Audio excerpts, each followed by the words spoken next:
आप सभी को शारदीय नवरात्रि की हार्दिक शुभकामनाएं। आप सभी के जीवन में मां भगवती की कृपा सदैव बनी रहे, ऐसी मेरी शुभकामनाएं हैं। मैं डॉक्टर मनीषा शर्मा आप सबका हृदय से स्वागत करती हूं। आज की वीडियो में आपको बताऊंगी कि आपने नवरात्रि में जो मां भगवती की पूजा अर्चना की, मां की चौकी लगाई, अब उस चौकी के सामग्री को कैसे हटाना है, कलश का विसर्जन कैसे करना है, सभी सामग्री को कैसे हटाना है और कहां विसर्जित करना है। आज की वीडियो में मैं आपको विस्तृत जानकारी दूंगी। तो चलिए अपने इष्ट देव को प्रणाम करते हुए आज की वीडियो का शुभारंभ करते हैं। नवरात्रि में 9 दिनों तक श्रद्धा पूर्वक पूजा अर्चना करने के बाद अब बारी आती है कलश विसर्जन और चौकी हटाने की, क्योंकि जब मां आती हैं तो हर भक्त की इच्छा जरूर पूरी करती हैं। हर एक की झोली मां जरूर भरती हैं। मां कभी किसी को निराश नहीं करती। मां किसकी झोली कितनी भरती हैं, ये हम पर भी निर्भर करता है, क्योंकि हम जिस भाव से मां को प्रसन्न करते हैं वैसा ही फल मां हमें देकर जाती हैं। जैसे हमारे घर में जब कोई अतिथि आता है तो हम उसका आतिथ्य करते हैं, सत्कार करते हैं और सत्कार करने के बाद उनको सम्मान पूर्वक विदा करते हैं। उसी प्रकार माता रानी की 9 दिनों तक पूजा अर्चना करने के बाद बहुत आदर से उनका विसर्जन भी करना चाहिए। जिस प्रकार कलश की स्थापना का महत्व है, चौकी की स्थापना का महत्व है, उसी तरह से कलश को सही तरीके से विसर्जित करना भी जरूरी होता है। तो सबसे पहले हम जानते हैं कि हमें ये चौकी और कलश विसर्जन कब करना है। 24 अक्टूबर को चौकी आदि हटाई जाएगी। दशमी के दिन, यानी कि जिस दिन विजयदशमी है, उस दिन सभी लोगों को चौकी हटानी चाहिए, क्योंकि चाहे आपने अष्टमी की हो या नौमी की हो, हमें पूरी 9 रात्रि माँ को बिठाना है अपने घर में और दशमी के दिन उनका विसर्जन करना है।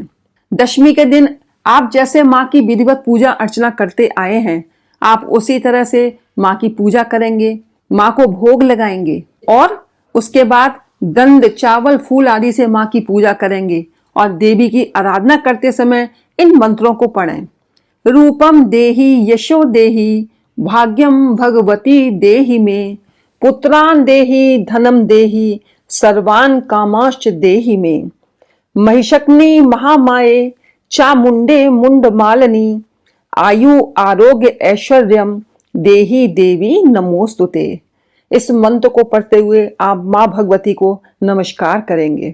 इस प्रकार प्रार्थना करने के बाद फिर से आप चावल और पुष्प लेकर देवी की मूर्ति, प्रतिमा या तस्वीर को हटाएंगे। मंत्र पढ़ना है आपको।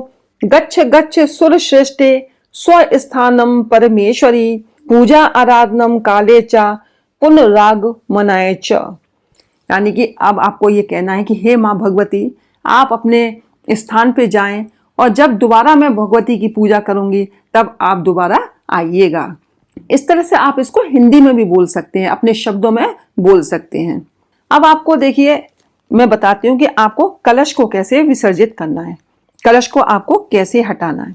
देखिए, यदि आपने अष्टमी पर कन्या पूजन किया है या नौमी पर कन्या पूजन किया है, तो जिस दिन भी आपने कन्या पूजन किया है उस दिन आप क्या करेंगे, कलश को थोड़ा सा अपनी जगह से खिसका देते हैं।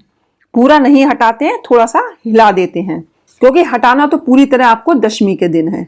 तो आप कलश को थोड़ा सा हिलाएंगे और इसके बाद नवमी पर जैसे कन्या पूजन कर रही हैं तो ये कार्य आप नवमी पर भी करेंगी। इसके बाद आप कलश पे स्थित नारियल का क्या करेंगी। देखिए, कुछ लोग नारियल को तोड़कर कन्याओं को और अपने घर में प्रसाद के रूप में मानकर खा लेते हैं। कुछ लोग इसको नदी में विसर्जित कर देते हैं और कुछ लोग मां भगवती के समक्ष मंदिर में रख देते हैं। तीनों ही तरीके सही हैं, तो आप जैसा करती हैं वैसा कर सकती हैं। लेकिन एक बात का ध्यान रखें कि अष्टमी के दिन नारियल खाना मना होता है, तो कम से कम जिन लोगों ने भी नवरात्रि के व्रत रखे हैं वो आज नारियल खाने से बचें। नारियल यदि आप तोड़ते हैं तो सबसे पहले उसका भोग मां भगवती को ही लगाना है। अब मैं आपको बताती हूँ कि जो कलश के अंदर सुपारी आदि हमने चीजें डाली हैं उनका क्या करना है। तो कलश के अंदर सुपारी, हल्दी की गांठ, सिक्का, जो भी सामान आपने डाला है उसे निकाल लें, उसे अच्छे से सुखा लें और एक लाल कपड़े में बांधकर अपने धन के स्थान पर रख सकती हैं या अपने पर्स में भी रख सकते हैं। कलश के जल को घर के अंदर छिड़कें, अपने ऊपर छिड़कें, अपने परिवार के सदस्यों के ऊपर भी उसका छिड़काव करें। बचे हुए जल को आप अपने घर के गमलों में डाल सकती हैं। इस जल से परिवार के लोग स्नान भी कर सकते हैं, यानी कि थोड़ा थोड़ा जल बाल्टी में डालकर स्नान करें। ये आरोग्यता प्रदान करता है। कलश पर जो बंधा हुआ धागा या कलावा है, आप उसे अपने हाथ में या गले में पहन सकते हैं या अपने घर के बच्चे को पहना सकते हैं, क्योंकि इसमें भी मंत्रों की शक्ति आ जाती है और एक ये कवच की तरह काम करता है। जो कलश के नीचे रखे चावल हैं, वो शुभता का प्रतीक माने जाते हैं। आप उनको एक थोड़ा मुट्ठी में उठाइएगा और थोड़ा थोड़ा अपने घर में छिड़क दें। इससे घर में कभी अन्न और धन की कमी नहीं होती है। बाकी बचे चावल जितने भी आपकी चौकी दिए के नीचे हैं, सबको इकट्ठा करें और पक्षियों को डाल दें। फिर नारियल पे जो हमने चुन्नी बांधी थी, आप उसे अपने घर के मुख्य द्वार पर बांध सकती हैं, या आपके घर में जो कन्या आदि हैं, आप उनको भी दे सकती हैं वो चुन्नी। इस तरह से आपका ये पूरा कलश आपको कैसे करना है ये मैंने आपको बता दिया। लेकिन जो अब अपने ज्वारे बोए हैं, ज्वारों का क्या करना है? ज्वारों को आप थोड़ा सा अपने घर में रखिएगा और बाकी को आप गौ माता को खिला सकते हैं। थोड़ा सा परिवार में बांटकर सेवन भी करिएगा। इससे 9 दिनों तक ज्वारों में व्याप्त शक्ति हमारे भीतर प्रवेश करती है। जो आपने माँ भगवती के सामने लौंग, इलायची, कमलगट्टा, सुपारी आदि जो चढ़ाई थे सामान, अब उसका क्या करना है? तो देखिए, जो लौंग और इलायची है, आप इन चीजों को अपने खाने में इस्तेमाल कर सकते हैं। जो कमलगट्टा, सुपारी आदि हैं, जिनको हम नहीं खा सकते, उन सबका या तो आप विसर्जन कर दें या इन सभी चीजों को एक लाल कपड़े में बांधकर मुख्य दरवाजे पर बांध दें।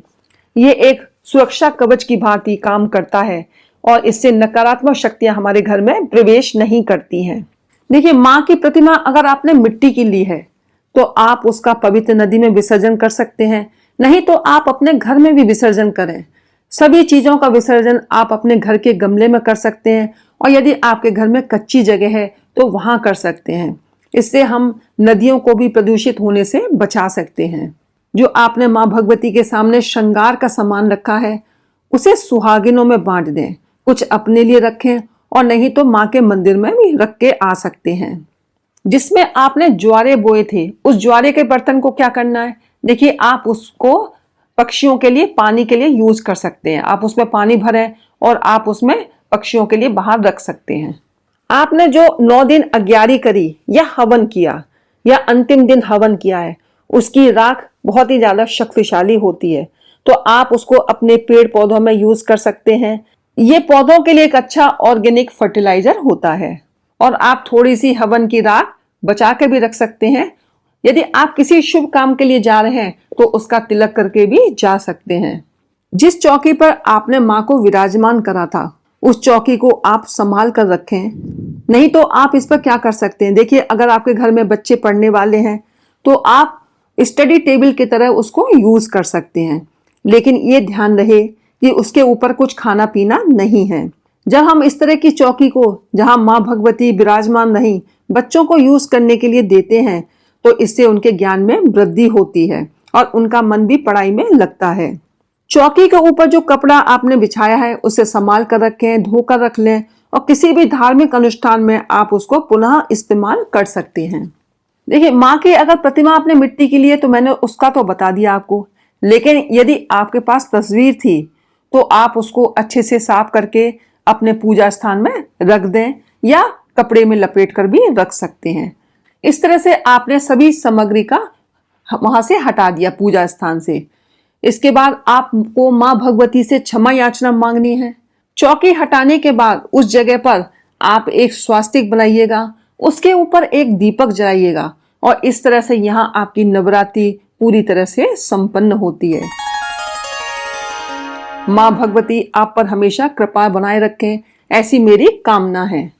मुझे आशा है कि आज की वीडियो आप लोगों के लिए हेल्पफुल रहेगी और आपको अच्छी भी लगेगी। दशहरे की वीडियो आपको मेरे चैनल पर मिलेगी, आप उसे भी अवश्य देखिएगा। अगर आपको मेरी नवरात्रि सीरीज अच्छी लगी हो तो कमेंट में जरूर बताइएगा और आज की वीडियो अच्छी लगी हो तो आप लाइक करें, मेरे चैनल को सब्सक्राइब करें, शेयर करें और बेल आइकन को प्रेस करें ताकि आपको आगे आने वाली वीडियोस का नोटिफिकेशन प्राप्त हो सके। मिलते हैं अगली वीडियो में कुछ नई जानकारी के साथ। हर हर महादेव, जय भोलेनाथ।